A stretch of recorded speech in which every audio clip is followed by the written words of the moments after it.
So today I want to dive into what it takes to grow your business in tougher times. In tougher sales environment, business development is so much harder. Now, I'm not talking about a recession per se, but I'm talking about a market where it feels harder to get a yes, where clients may be a little bit more cautious or budgets are tight and competition is fierce. But we're not panicking. We're not hustling harder. We're not actually racing to the bottom. What we're going to do is we're going to get strategic, intentional. We're going to get brilliant. This episode is your permission slip to double down and not freak out. The reality is things are a little bit tougher right now. The headlines are loud. Interest rates are up again. There's a housing crisis. Like fear, fear, fear. And let's be honest, it's easy to let that noise creep into your business decisions. But this isn't the end. I actually think it's a great business filter because right now businesses are being sorted. The flimsy, the copycats, the vanilla are shrinking. But the bold, the brilliant, the visionary, they're the ones that are doubling down. And I want you to be the lighthouse in the storm, not the boat clinging to the rocks. I want you to be steady, shining, showing the way. There are smart, strategic shifts that women leading in this space are making right now. And I'm going to break it down for you. I'm going to give you 4 strategic shifts that I've been making and that my clients have been making, and I'm going to share them for you now. The first shift is one of laser in on your A-grade clients. This is what I've been doing in my own business, especially in times like this. I'm looking at my client list and I'm asking, who are the A-graders?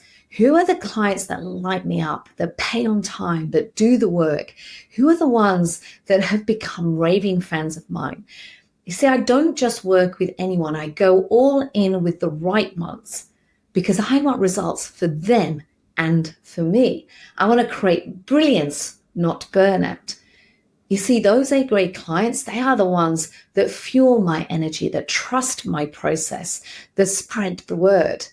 And so I want you to try this. I want you to make a list of your top 3 clients right now, or it could be your top past clients. And I want you to ask yourself, what made them top tier? What is it? And I want you to ask yourself, how can you attract more of them? And then review your messaging. Are you speaking to them? Are you really speaking to them?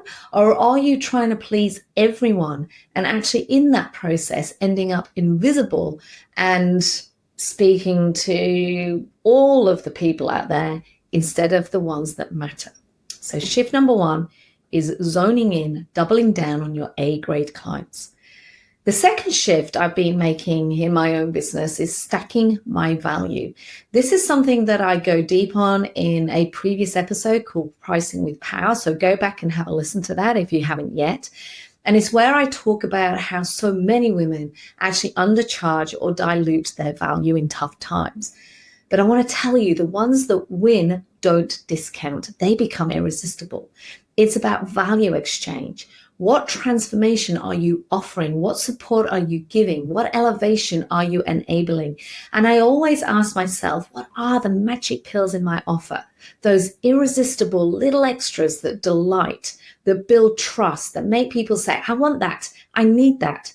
For me, it might be behind the scenes access. It could be quick winning tools. It could be direct Voxer coaching or small things that really create huge impact, that stack your value, that elevate your offer, that deliver more transformation. So I want you to think about how you do that. How do you actually go further, stack your value, and what are the magic pills in your business that you can give with no expectation of anything in return, but through giving those magic pills, it's stacking your value, it's showing your clients that you care, that you understand, and you've got a little bit of something for them that will create a huge impact for them immediately. The third shift that I made was one back in during pandemic and post then.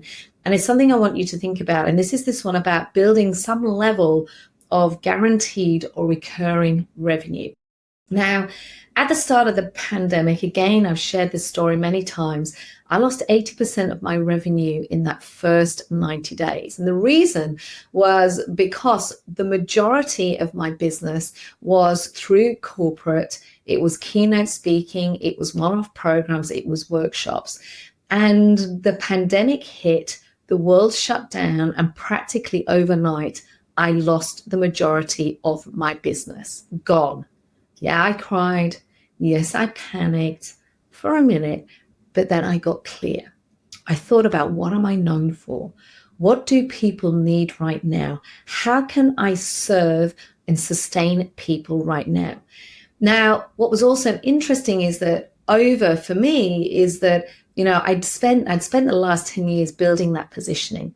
I'd also written 2 books. A third book was coming out during the pandemic, Be Brilliant, my third book. And what it made me realize through the emails and the interactions that I was getting online is that people still wanted help. They still wanted support. They still wanted transformation.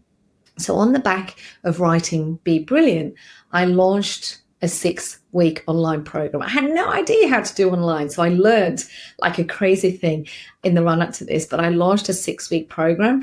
The first one was on networking. The second one was on Be Brilliant. It then evolved into a 12-week transformation. And now that evolution has become the Elevate Mastermind, a high touch, high impact container that supports women scaling with strategy. It was about building consistent income, but more than that, it was about creating ongoing transformation, a space where growth doesn't end at the transaction. This isn't about building subscriptions for the sake of cash flow. It's not about that. It's about designing containers where you can truly serve, where you can deeply connect, and where you can build long-term partnerships. And that may be a shift that you're ready to make. The final shift is one about repackaging your product offering.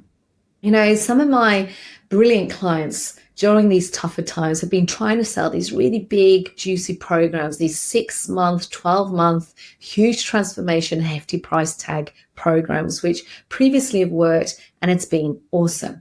But in this climate, it's been too much. It's been too heavy. It's been too hard for clients to commit to. So what we did is we unbundled, we stripped down those programs. Those programs still exist, but we looked at those programs and we identified what is the magic in those programs. What are the smaller, more bite-sized offers within that bigger program? So this wasn't about creating something new. It was about taking what they had and unbundling it to create mini solutions, power-packed outcomes. Nothing needed to be re-recorded or redesigned. It was about using what they already had and repackaging it, unbundling it and rebundling it. Just laser sharp positioning and a crystal clear invitation. Yes, the pie out there, the possible pie of available budget might be smaller right now, but guess what? There's still a pie. And your job is to maximize the slice that's available right now for you, and to do it in a way that signals partnership and support. You don't need to burn out building something new. Sometimes it's simply about repackaging what you've already got, the brilliance that you've already got, so that it fits into this moment. When something's a little bit smaller, it's easy to purchase. We don't have to go through procurement. We don't have to go through big budget sign-off.